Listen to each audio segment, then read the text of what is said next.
Let's have a look at today's progress, see what we've been up to. Got an exhaust. Why on earth have you got an exhaust on there? Well, it's to try and work out where everything goes. So you can see it runs pretty close to that battery box. There it is. Obviously we haven't got the spare wheel well in at the minute, but what I'm trying to do is work out exactly where that battery box goes, so I can let that in. Well, so I can work out where it goes. So you can see we've got Avdale's holding it in, Avdale skin pins holding the lot in. We've got our mounts back on, just for trial fitting purposes. Now this is our rear spring hanger mounts, and then you see exhaust. And it runs quite tight, doesn't it? So you see I've got to work out where that bracket goes, haven't I? So one thing was to work out where this goes so we can fit that. And I said I wouldn't fit that until I was a bit more sure about things. And I put the anti-roll bar on again to, you know, make sure that we've got room and it all sits nice. A bit too late later on, isn't it? And there we got an exhaust. I mean, this isn't the correct exhaust for this, and it's not particularly nice one. You can see it's all been welded up to keep it going. Well, that's blowing that out a bit, isn't it, with too much light. Anyway, you get it, you can see. So, but it's useful for trial purposes, and you can see where it goes through the spring hanger there. There's that sort of valley in it. So that's what we got. And you can see the sort of construction of this now, can't we? So most of this car is flat sheets. See, like that's a sheet there, isn't it? Flat sheet goes up to there and joins through there, and that's flat there. And obviously we've seen all this stuff I'm making, and that one's pretty much flat with just a turn on it. Well, we've got a tub in here. We do have a shaped tub. But you can see that line through it. See the line? That's a weld where it's been joined. So that'll be hand fabricated, which is how this whole thing's constructed. So we've got box tube, haven't we, for the chassis, which is going forward up to this area, and then we've got that rear part, which is like a monocoque. So let's just have a look, and then things like this. I've had to remake all these. So all this is all flat sheet, isn't it? You see, all this flat sheet with a fold on it. That's a flat sheet. Obviously, a bit of shape there. Transmission tunnel, a bit of shape in it. Some floor pans with ribs in them, but you know, they're fairly easy to put in. So if we look at this, is really quite simple. That's quite technical, isn't it, this piece? That's a pressing. Now, did you see my earlier videos about making that? Because I had to make that by hand. And that's quite a technical part. That would be pressed, and I'm sort of wondering if that fits something else. If it's not just for these. You know, that they had a pressing from something else that fitted, and you know, they just ordered some of them, or perhaps made some. So pretty much the whole construction, as I say, is folded sheet. So fairly simple to make these individual parts, and you'd have formers, not so much formers. You'd have patterns that you'd cut them straight out of, and then you'd have a sort of series of notes of where you put your folds and what you do.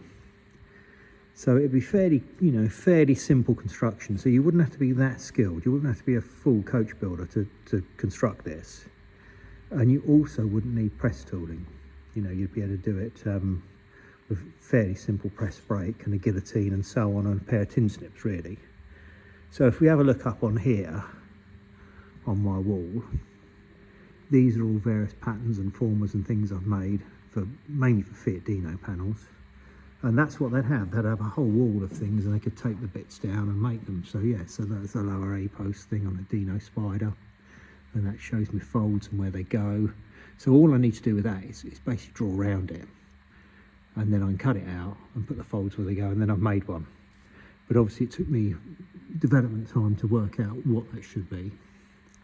And again, the same with various things here, like a lower chassis rail for a Dino.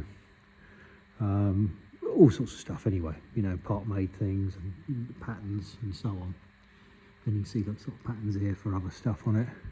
original panels. There's a rear panel of the Spider that I've got to rebuild. We're not there to look at that. Let's move on.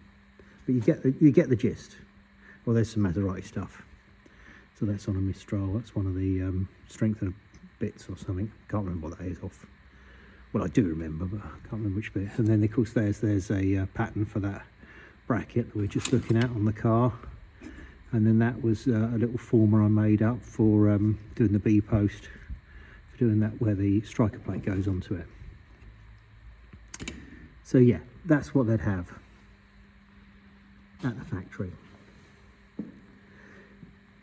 So the panel shop could make this quite easily. The individual sections could be made by an apprentice or, you know, jobbing artisan. You know, you wouldn't need to be, you know, that skilled to do it.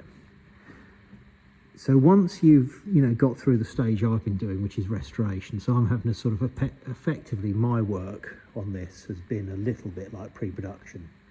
So the pre-production would take a long time, but the pre-production guys would make all the patterns up so that you could, you know, the other lads could create everything that he did.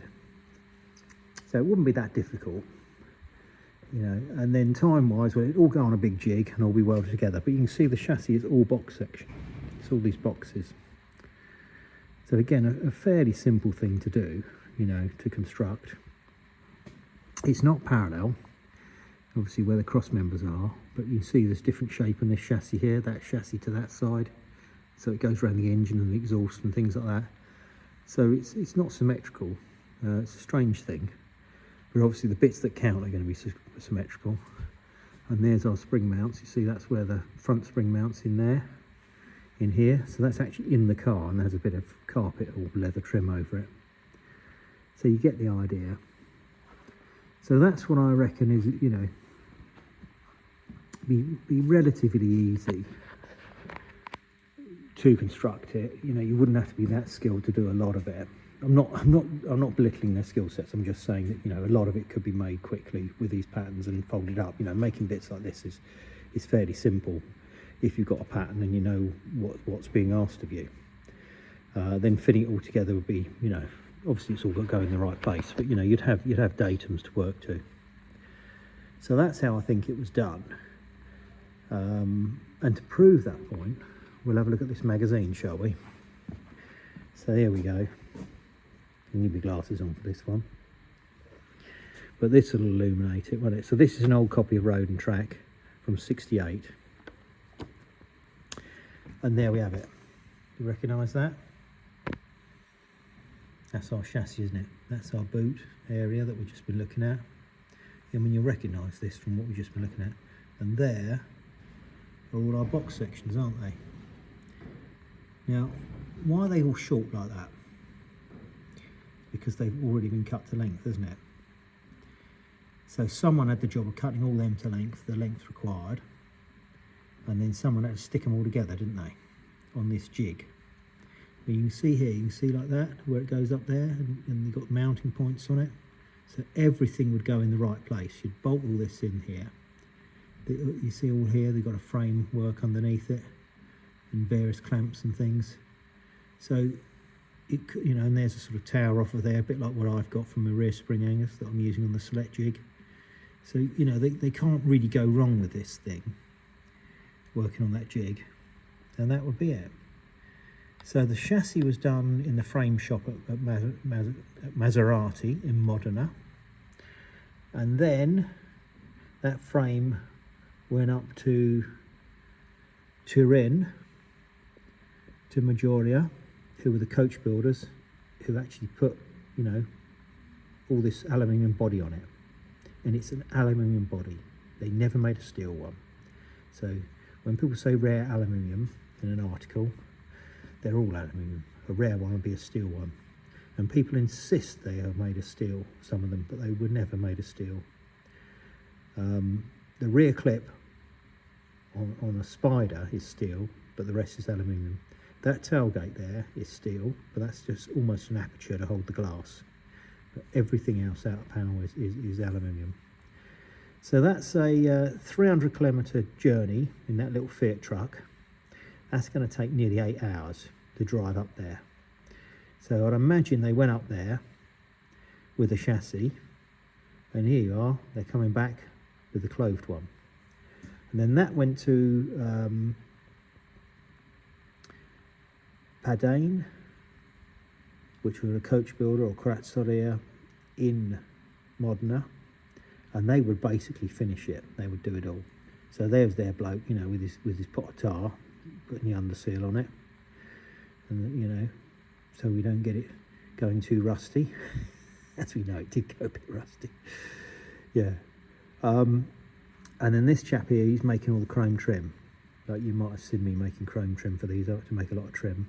So he's doing that.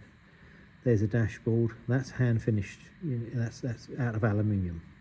Now they actually did make some in fiberglass on the later cars, but this is an aluminium one, handmade. There's our bumpers, all chromed and lovely. You see they're putting all the trim back on it.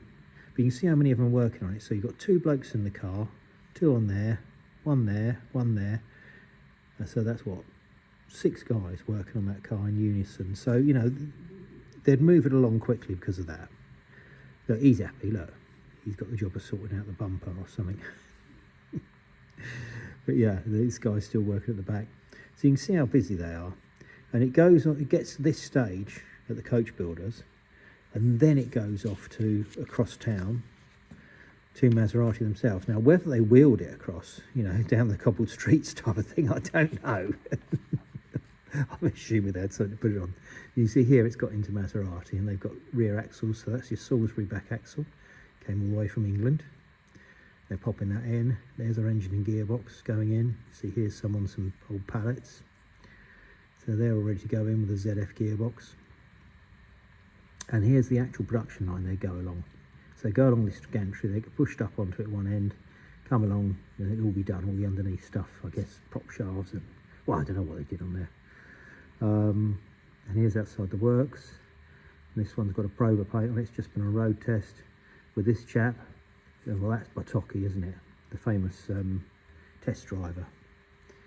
A bloke come up here one day and told me how Bartocchi drove him in the 151 down the Autostrada at 150 miles an hour. And there's our Spider that's next door. And there's our coupe we're working on. So that's it, isn't it? That's what we're doing. And if you want to get a copy of this, got stuff about the A6G in it as well, which is good. Anyway, we're off subject, but it's got stuff about that as well in there, which is quite good. And exhaust, well, there you go. You want an R-Bath exhaust, you can order one up. Now, they were OE equipment on Ferrari, but yeah, they used to sell them for all sorts of things. And there you go. You see more zing, more economy. Well, you wouldn't have any more economy with it because you'd be having your clog down, wouldn't you? So you could hear it. And whilst we're about it, look, we can subscribe. If you want a copy, you can subscribe and get 3 years for $15. There you go. Look, yearly postage and submit international money order. So there you go. Do you think I should send that off? Yes, I don't think they'd be very interested, would they? But this is interesting. So this is Umberto Maggioli or Maglioli, and he is the original owner of that car. So that's Maggioli's car. Now, he's a famous Italian racing driver. Enzo Ferrari called him the world's best road racer. So he's a works driver for Maserati, Porsche, Ferrari and Lancia. And he won the Targa Floria twice, and for Porsche that was. And he also won the Carrera Panamerica for Ferrari, and various other things. But yeah, he did, I think, in the Mille Miglia for Lancia as well. So there he is in a bird cage, Maserati bird cage. So it's called a bird cage because the chassis is all made up of those little tubes, loads of little tubes. And you can see there, he's got his protective gear on. And he's he's being rather dismissive of the red line they've painted on for him. I don't know who this girl is. She looks familiar. Don't know why. So that's him doing that. And one of his tricks was, when he was racing, was he'd write his blood group on his arm in biro. But as you can see, he'd also wear a little St. Christopher's on his belt. And that's him, prepped up, ready for racing, in his slacks and his Lacoste t-shirt. That's what he was famous for wearing, and his Persol sunglasses, and off he'd go. And that was it. That's all protection he needed. And here's some more Mistral stuff. So this is at the factory, and they're obviously fueling it up and going off somewhere. I don't know if this stooge is who he is. He's obviously waiting to go somewhere in it. Whether he's just collecting it or not, I don't know. And these two lurking in the background, they're probably sniggering at him, playing a joke on him. Anyway, how about that? I think that's pretty good. So that's good progress, isn't it? That all fits nicely. That's good, but I've got to try and work out exactly what I'm going to cut out for that battery tray. But it looks to me like it's in the right place. But you know, measure twice, cut once. Anyway, that's enough of that. So there we are. You want some reading material? Find yourself a copy of 1968's Road and Track. Until tomorrow.